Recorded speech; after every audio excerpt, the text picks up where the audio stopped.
Hello Nymnians. Welcome to the second episode of Nymn's Auditorium. In this week's episode, we are going to look at a very special and promising material called graphene. Let's go in the lab and take a closer look at it. Oh, the lab. This feels much better, wouldn't you say? Let's take a closer look at our material under our scanning electron microscope. This is the atomic formation of graphene. Graphene is an allotrope of carbon in form of a 2D hexagonal atom bond. You may have already heard of graphite, but these are two different substances. Graphite is the 3D version and graphene the 2D version of carbon. You could also say graphite is multiple layers of graphene stacked on top of each other. You may be asking what makes this material so special and different from graphite. Well, let me tell you. Graphene is 100 times stronger than our current strongest steel and 346 times stronger than Kevlar. You know, just the stuff which is used for bulletproof vests. It is considered the toughest 2D material in the world. Besides that, it's also incredibly lightweight. Let me give you an example.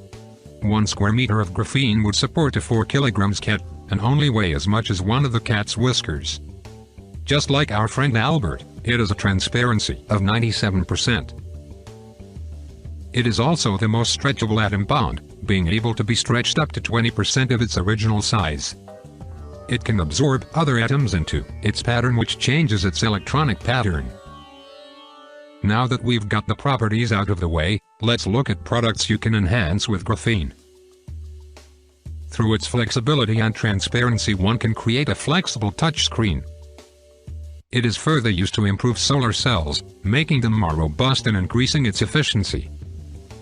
Scientists have found out that for an unknown reason, graphene oxide targets cancer stem cells, making it a viable possibility to step up the cancer treatment.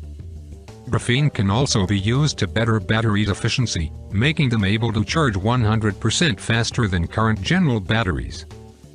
Its most important usage is probably to upgrade spacecrafts and planes by making them lighter and stronger, but it will also be used inside the vehicles as an isolator.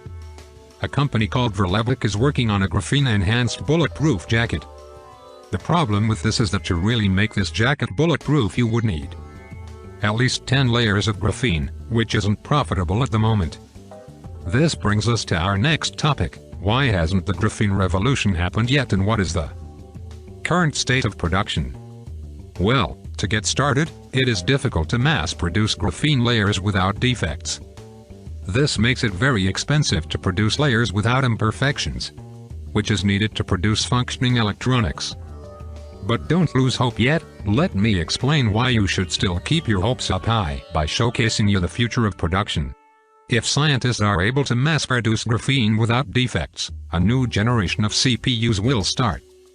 Without defects, it is the fastest and most efficient conductor, with 100% electricity efficiency. Also, graphene can transform electronic gigahertz signals into terahertz signals, making CPUs 1,000 times faster than current generation CPUs. It is predicted that this technology will already be available in about 5 years. Pag chomp. Through the very promising advantages graphene will have for space travel and computer processing, NASA and MIT are heavily involved in the perfection of its production. Scientists say that graphene offers a potential trillion-dollar industry.